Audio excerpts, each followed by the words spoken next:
Le British Museum présente au public depuis 1759 plus de 7 millions d'objets provenant de tous les pays et de toutes les époques. Et il est gratuit, ce qui est plutôt rare. La grande cour date de l'an 2000 et elle est complètement abritée sous une vaste verrière. La tour centrale abrite la salle de lecture du musée et permet d'accéder aux étages.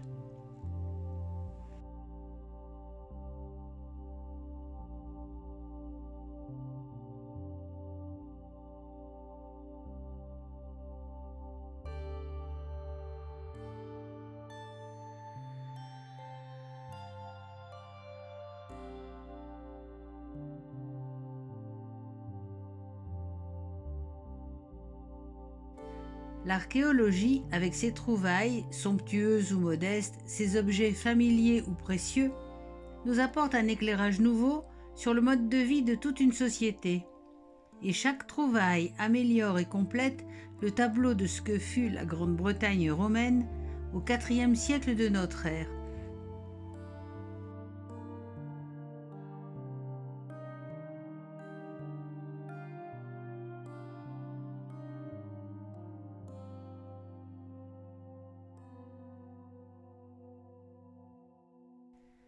Le bateau-tombeau de Sutton Hoo reste un mystère insoluble. Cette tombe, découverte dans un cimetière anglo-saxon du Suffolk, était constituée d'un navire de 27 mètres de long, sous un tertre de terre de près de 3 mètres de haut et de 30 mètres de diamètre. Au centre se trouvait une chambre funéraire, la dernière demeure du défunt. Le bateau était écrasé sous le tertre effondré, et le cadavre de son illustre occupant avait été dissous par les terres acides. Mais le magnifique trésor qui l'accompagnait suggère qu'il s'agissait d'un personnage important.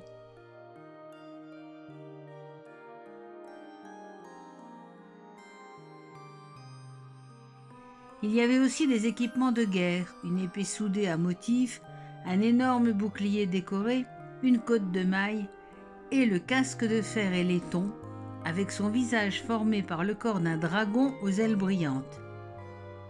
Cet enterrement fastueux honorait-il le roi de l'un des petits royaumes concurrents de l'Est Anglia, des années 600 de notre ère?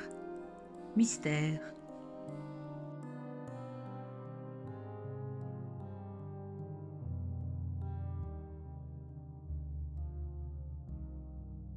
La coupe de Lycurgue est un vase romain en verre changeant de couleur selon son exposition à la lumière. La première écriture connue apparaît dans l'Irak ancien vers 3300 avant Jésus-Christ. À cette époque, les Sumériens étaient déjà capables d'enregistrer des messages spécifiques et lisibles. C'était un pas de géant pour l'humanité. Les premiers textes traitaient souvent de transactions commerciales ou de dédicaces aux dieux.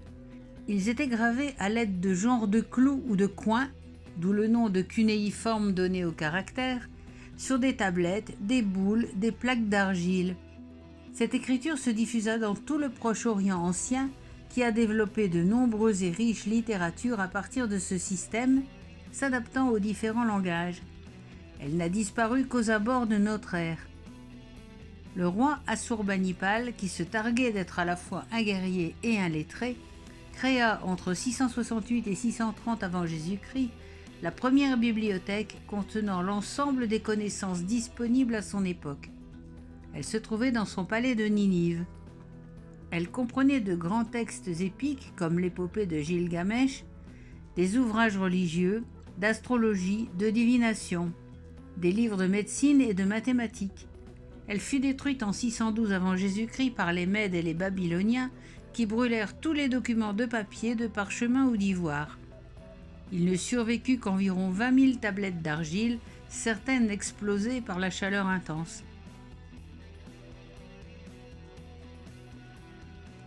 L'objet, appelé standard d'Our, a été trouvé dans l'une des tombes royales d'Our, fouillée par Léonard Woolley entre 1922 et 1934. Il était en miettes et a dû être entièrement reconstitué. On ne connaît pas sa fonction, mais ce coffret de bois est décoré sur chacun de ses côtés de scènes en coquillage incisé, calcaire rouge et lapis lazuli, le tout coulait dans du bitume. La scène de la guerre et la scène de la paix représentent bien les deux rôles principaux d'un roi sumérien, celui de guerrier et celui de médiateur entre les hommes et les dieux. Le site d'Our a été habité depuis moins 6000 jusqu'au IVe siècle avant Jésus-Christ. C'était un centre économique et politique important, mais aussi un grand centre religieux. La grande ziggourate, dédiée au dieu de la lune Nana, date de 2100 avant Jésus-Christ.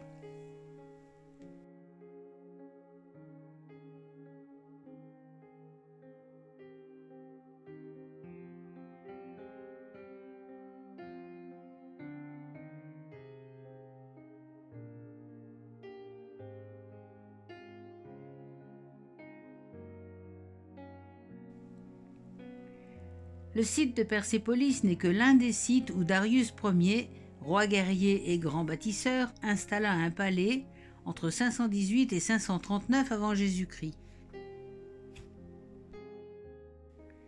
Pour pérenniser la mémoire de ses victoires sur les peuples voisins, il fit sculpter sur les rampes du double escalier de la Padana les processions de ses vassaux, portant toutes sortes de cadeaux vers le sommet et le trône du grand roi. Les cadeaux pouvant être des bijoux, des denrées, des fruits ou des fleurs, des animaux.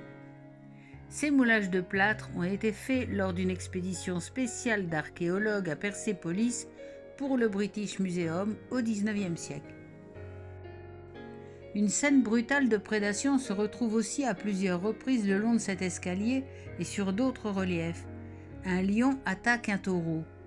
C'est peut-être une allégorie de la lutte du bien, représenté par le lion Ahura Mazda, dieu zoroastrien des adorateurs du feu, et Ahriman, l'esprit du mal.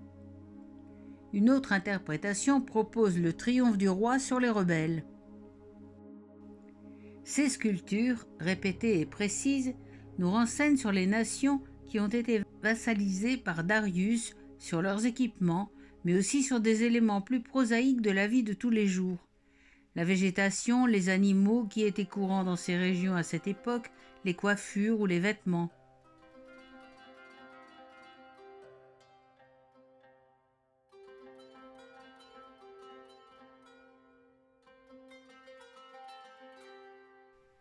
Les panneaux suivants montrent l'attaque de Memphis par les Assyriens et la victoire d'Assur-Banipal sur le roi Taharqa en 667 avant Jésus-Christ.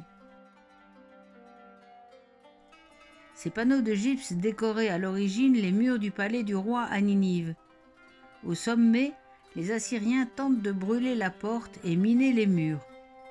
Les soldats nubiens sont emmenés comme prisonniers. Les prisonniers civils sont matérialisés par 2 enfants sur un âne.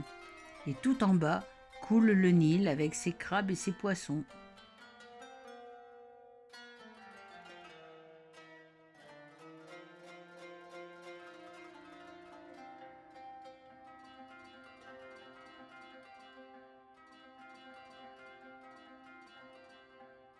Ninive, sur le Tigre, était la ville de la déesse Ishtar de réputation mondiale. Le roi Sennachérib la choisit donc comme capitale de l'Assyrie. Il y construit un palais au mur de 10 km de long, entouré d'énormes fossés. Des canaux amenaient l'eau des montagnes Zagros vers les vergers et les parcs aménagés avec des plantes exotiques et peuplés d'animaux de toutes sortes. C'était une réserve naturelle, un véritable paradis. Et bien que les murs du palais de Ninive soient couverts de scènes de guerre, le roi lui-même évitait les engagements militaires, préférant stabiliser ses frontières. Il est fait mention d'une attaque d'une ville en Turquie dont le nom complet est inconnu, Alamou. Mais il eut maille à partir avec sa rivale Babylone, qui ne supportait que difficilement les règles assyriennes. Il ne réussit pas à la détruire et l'un de ses descendants, le frère d'Ashurbanipal, devint même roi de Babylone, déclenchant une guerre fratricide. À la fin, Babylone, s'alliant à l'Iran en 612 avant Jésus-Christ, réussit à conquérir Ninive et à la saccager. Sargon II, dont le nom signifie le vrai roi, était un usurpateur, successeur de Salmanasar V, dont il fut le général. Il continua la politique de conquête et de consolidation de ses prédécesseurs et étendit son empire jusqu'à Chypre. Il choisit de construire une capitale entièrement neuve, Dur-Sharrukin, c'est-à-dire Sargonsbourg, qu'on appellera plus tard Khorsabad. Le palais royal était décoré de panneaux muraux d'une qualité bien supérieure à tout ce qu'on avait pu voir auparavant. Les cours montraient le roi recevant des processions de courtisans et de porteurs de cadeaux. Les salles et les appartements étaient décorés de scènes de fêtes, de chasse et de bataille. Sargon II mourut à la guerre et son successeur s'installa à Ninive. La chasse au lion était un sport royal. Ces sculptures, datant de 645 et 635 avant Jésus-Christ, montrent les exploits du dernier roi assyrien Ashurbanipal. Pleine de tension et de réalisme, sculptée avec une grande finesse, elle représente l'apogée de l'art assyrien.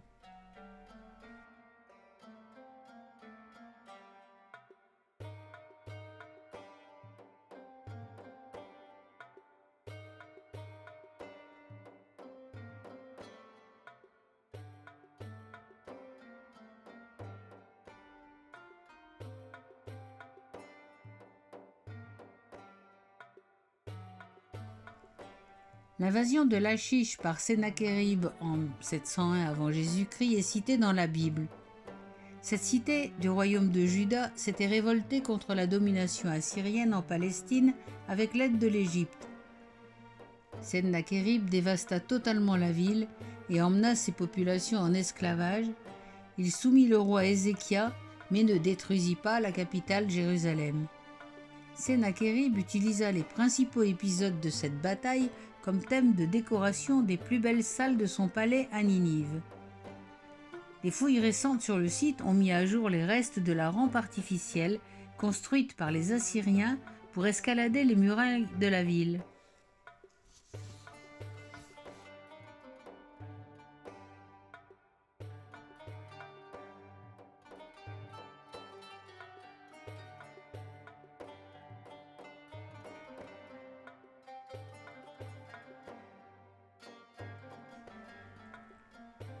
Le règne de Tiglath-Pileser se caractérise par des campagnes militaires particulièrement fructueuses.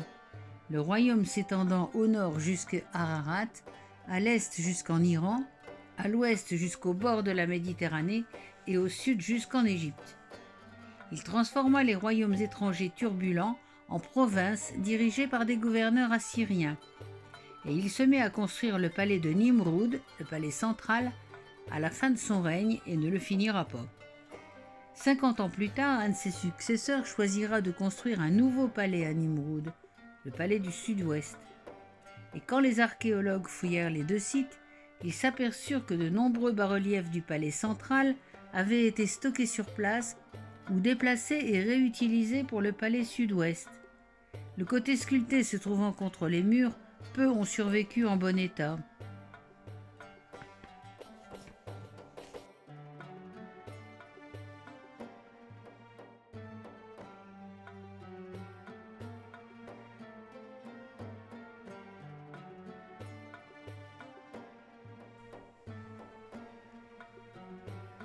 Samarra, dans les années 836-892, était la résidence des califes abbassides.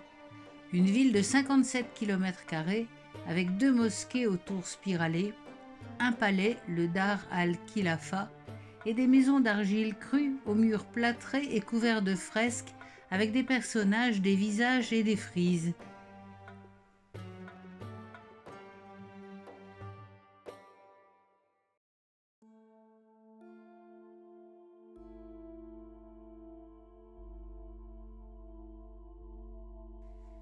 Siraf était un port abbasside sur le golfe Persique, grand centre de commerce et d'échange.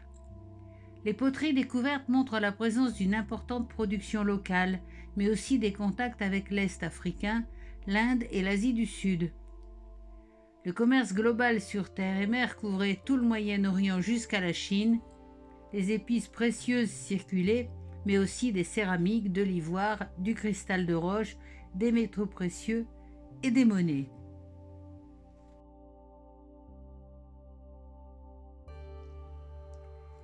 Lors des croisades de l'an 1100, les chrétiens avaient conquis Jérusalem et établi des cités en Orient. En 1171, Saladin le charismatique reconquiert Jérusalem, mais encourage les arts et les échanges.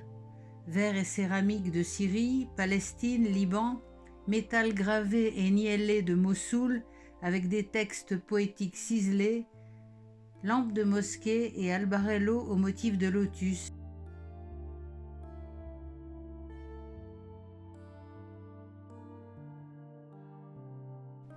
L'héritage mongol a perduré grâce à la dynastie timouride qui, ayant envahi une partie de l'Asie orientale, concentra des artisans dans de nouvelles villes commerçantes telles que Samarcande et Hérat, favorisant le mélange des traditions des steppes iraniennes, islamiques et d'Asie centrale dans l'art et l'architecture. Les objets de cette époque reflètent le savoir-faire des artisans sculpteurs, le goût de la poésie de l'époque, la culture courtoise de l'Iran post-mongol.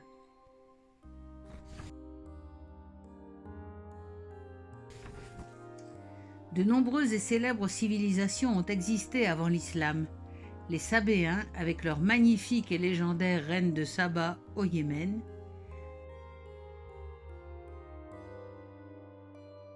Palmyre, l'oasis de 200 000 habitants dans le désert syrien, dirigée par la fameuse reine Zénobie, Pétra, en Jordanie, la spectaculaire cité de pierre où cohabitaient les vivants et les morts, et qui survivait en plein désert grâce à son système d'irrigation sophistiqué.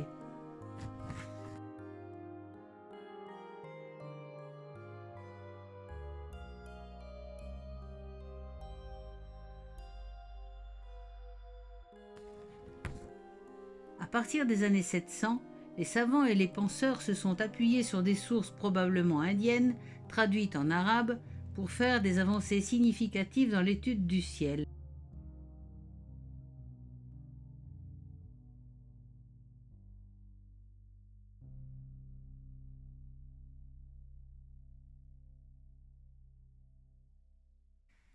L'utilisation des émaux colorés a été perfectionnée par les verriers en Égypte et en Syrie d'environ 1200 à 1400 et exportée et imitée en Europe.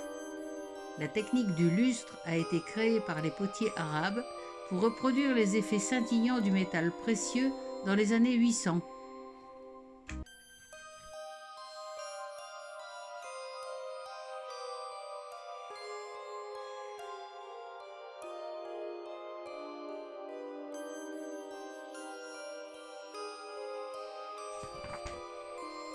En l'an 196 avant Jésus-Christ, l'Égypte était gouvernée par une dynastie grecque.